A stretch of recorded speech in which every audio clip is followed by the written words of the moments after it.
the series we're working this week is we are working on not running away from leg locks, okay? That's the goal. The goal is to stay in the leg lock fight. In the past, we have described leg locking as a knife fight, right? But what if they have a knife and you have a machete? Sometimes we want to build the confidence to stay in the fight and counter. And I've been on both sides of this exchange, and I know that it's a game of inches, you know? And so if someone's really trying to leg lock you and you can fight the angles with them, you can take their back through this bolo, okay? So this first sequence that we're using is just a really nice kind of foolproof way to get some good reps on this. So starting with my partner, we're starting on our feet, and I'm shooting in on a single leg, stepping up, running the pipe, and immediately my partner inverts through to outside Ashigurami, okay? What I can't have is I cannot have my partner break me down to my hip here.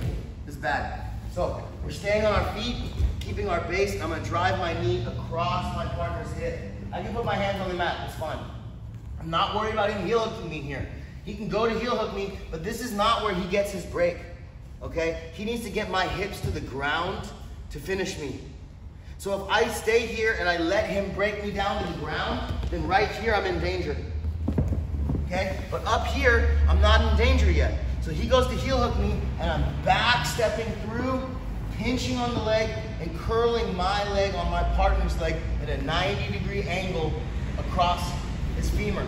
I'm rolling back underneath, extending, catching, and ending up behind my partner. So, one more time. Driving in, taking my partner down, he inverts through,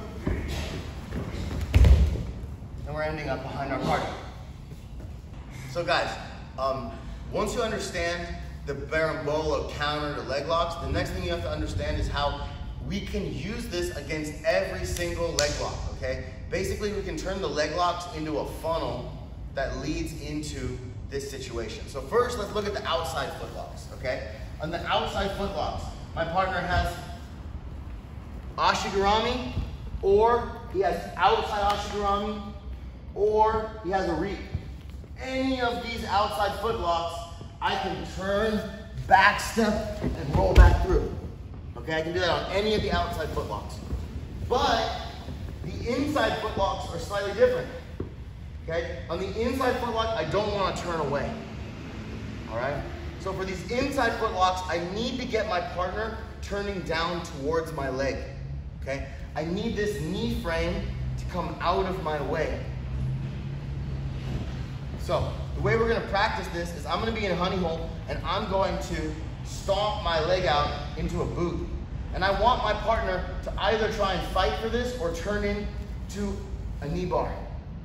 When he tries to turn into a knee bar, I'm turning my knee line down, I'm turning my toes down, and I'm coming back up into that same position before I roll back through and take his back.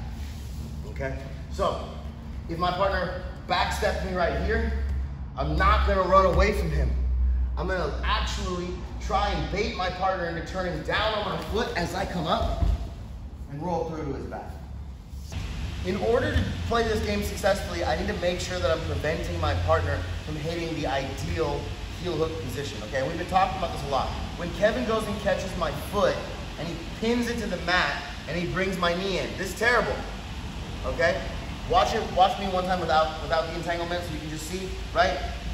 This is a bad place to be. My knee's going in, maybe he's pulling, he's grabbing my toes and pulling my toes backward. Yes, this is a terrible shape. This is a perfect heel hook, but it's terrible for my knee. I'm definitely not turning back in and trying to berimbolo off that, okay? So, when we're in honey hole here, one of the reasons why I feel okay extending my leg out here is because even if he hooks my leg, this is not the perfect heel hook. You guys see that? This is not the perfect heel hook. He needs to get control of my toes, bend my leg down, and roll me into position. So this is what I'm aware of, okay? Now, we're two cylinders turning in two different directions. As he turns in, I turn the other way, okay? Now let's say we were fighting this is the detail I want you guys to see. Let's say it's a little bit more contentious. Maybe he's even fighting for a knee bar here, okay? As I drive over, I'm specifically driving my knee over my shin to rescue, okay? So as I come up, I'm not just putting my knee on the ground and relying on my leg curl. I'm driving my knee over my shin and rescuing. Now I'm in the correct position, but now if he wants to pull on this leg, it's blocked. You guys see that? Blocked. Okay? And while he's fiddling with that, I'm easily rolling through and taking his back. Okay? So, two things. For our own safety, we have to be aware of what is and is not the worst position. This is starting to look bad to me already. I already don't like this. He's got my toes, my foot's getting flat on the mat, my knee's bending in. This is not a candidate for a berimbolo, okay? If I can get over the top though, now this is looking good. Okay, so think about, partner on the bottom, think about how you can rescue that trapped leg while keeping it safe, right? Put it into a position that's hard to heel hook. Block the path that my partner needs to use to finish, and then ultimately change the position on them so they don't even have what they were looking for. Does that make sense? All right, 1, 2, 3. One thing that we've been talking a lot about is occupying the back of the knee space, right? And the thing that I like about this occupying the back of the knee space is that it is connecting guard passing, leg lock defense, spiral guard, De La Riva guard, and attacking the back. So that's all a really good game, and we're connecting it all through this concept of behind the knee, okay? There's so many different ways that we can use this behind the knee pressure to connect these different ideas, right? So in one scenario, Kevin has me in honey hole, and maybe I'm having a really hard time hitting this berimbolo, right? Or he's going for his heel hook, right? Or whatever. So one idea is to turn away. But right now he caught my toes. So I cannot turn away. I can no longer turn away. You guys understand? Okay? Now I have to turn in. Turning in is not that good. Okay? So I'm gonna pummel behind his knee right here. Okay, let's go back. I'm gonna pummel my foot in behind his knee. And I'm gonna run away, and I'm gonna drag my knee line out. Okay, and look, I'm behind both of his knees right now. Does everyone see where I'm at? But the likelihood of me actually taking his back off this is pretty low. You guys understand? I don't have a lot of control. Even my crab right here, it's difficult. Okay, so there's no reason not to just continue through with jiu-jitsu that we already know. Right? That's just, I basically just did a truck roll on him, but like a berimbolo. It's just like a berimbolo, okay? The only difference between twister roll and berimbolo is which leg is on the inside, okay? He caught me. This sucks. So can't run away, can't stack up. You guys see my options? Okay? So I'm pummeling in behind the knee, and I'm freeing my knee line. My knee popped one time, but it was okay. If I slip my leg back through, now we're in that pre-berimbolo position. You guys see? But instead, I'm leaving my knee line out, and I'm slipping my top leg through as I roll. And it's just like any twister roll that we've done. But coming off all this berimbolo stuff, it starts to connect. Make sense? Okay, one more time. He's got me in honey hole. This time he's starting to get a real looking heel hook, and I'm like, ah!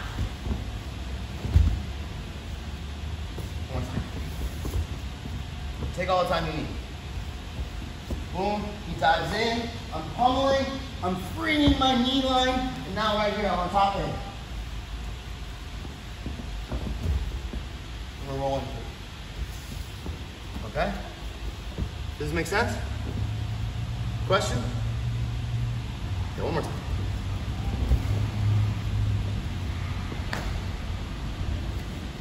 Work my knee line out. That one was still a berimbolo because I used my honey hold leg. One more note, guys. I've done it, you've done it, we've all done it. But the better way to throw people is back of your knee to back of their knee.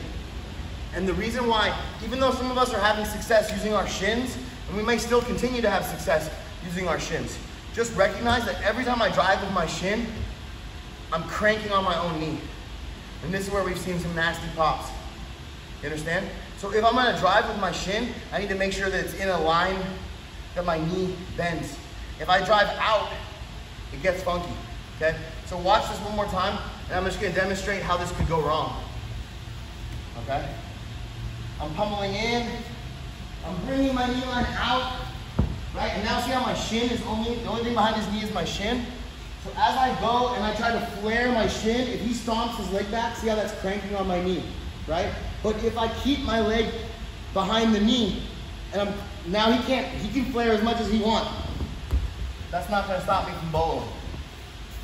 Does that make sense, guys? So maybe in the moment you're like, hey, look, coach, I used my shin, it worked, took the guy's back, won the match. Cool.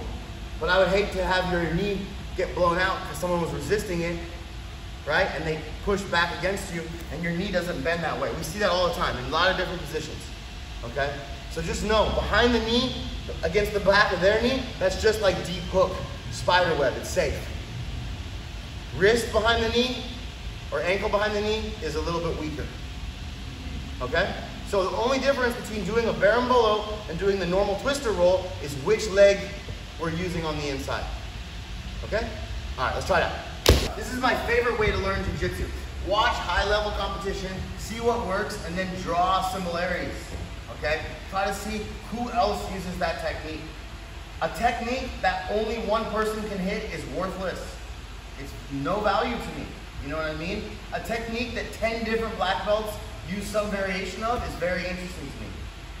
That's the way I think. Maybe I'm weird, you know? But I'm just trying to kind of use that, like, it's wisdom of the crowd is what it's called. You know, it's like this idea that if you ask enough people what the answer is, you get towards something that's accurate, okay? So, in this situation, here's something we've seen in real life happen, okay? And this was in the very first Gordon Ryan versus Felipe Pena, okay? Gordon Ryan got in on Honey Hole on Pena, okay? Now what I've been telling you guys, right, is this bent shape in my leg, this bent leg shape, this is ideal for heel hooking. You understand? If I let Kevin keep my leg bent, as soon as he isolates my foot, he's heel hooking, right? A straight leg is not ideal for heel hooking, but it is ideal for knee barring. So we have to be comfortable rolling through knee bars and understanding how not to get settled in and finished on a knee bar, okay? So what Pena did, and just understand this is no different than a berimbolo. This is just someone that has a lot of experience, okay? What Pena did was he started to turn his foot to get Gordon to roll. And as soon as Gordon went to roll, he straightened it out and went back through. Okay? And he ended up right here. And he jumped up and took the back. Okay? But what if I was right here and my partner was like, don't take my back? It doesn't matter. You see what I'm saying? So whether you take the back or you don't take the back, you're set up to take the back. This time or next time. Okay? Watch it one more time. How do I get someone to bring their knees out of my way? Right? I fake the roll, straighten my leg out, and roll back. He tries to hide his back, I roll with him. Let me stay with him. Make sense? Same move. Same exact move. Right? If you can take their back on the first try, great. But you have to conquer the mental barrier of moving through that knee bar. Right? Kevin just told me, if someone tries to knee bar me, I'm going to roll through. I don't want them to stay there. Exactly. But you have to be willing to go there. If you're like, oh no, I'm in a heel hook, I hope I don't get knee barred, then you don't have a lot of chance to escape. You know? But, and this, mind you, this roll only can happen before the bite. Right? If he has the bite, different situation. You can't roll anymore. Right? But this is a pre-bite scenario. I just got into honey hole. I'm rolling, and then boom! Finding my way back. Okay? So it's taken a really long time from the time I saw that to the time I saw all the other varieties of it, and I learned all the different versions of it, and then it started to kind of fall together into something that makes sense, like it's like one real system, right? And again, like a lot of people want to take credit for this, but dude, the Brazilians have been doing this longer than anybody, and they've been doing it in the gi too. So berimbolos come from the gi, and from Brazil. I have no idea what berimbolo means in Portuguese, but I'm sure it's something funny. You guys understand? So it's cool that we're taking this old idea and then we're making a new application for it in modern leg lock. Make sense, guys? All right. Thank you guys very much.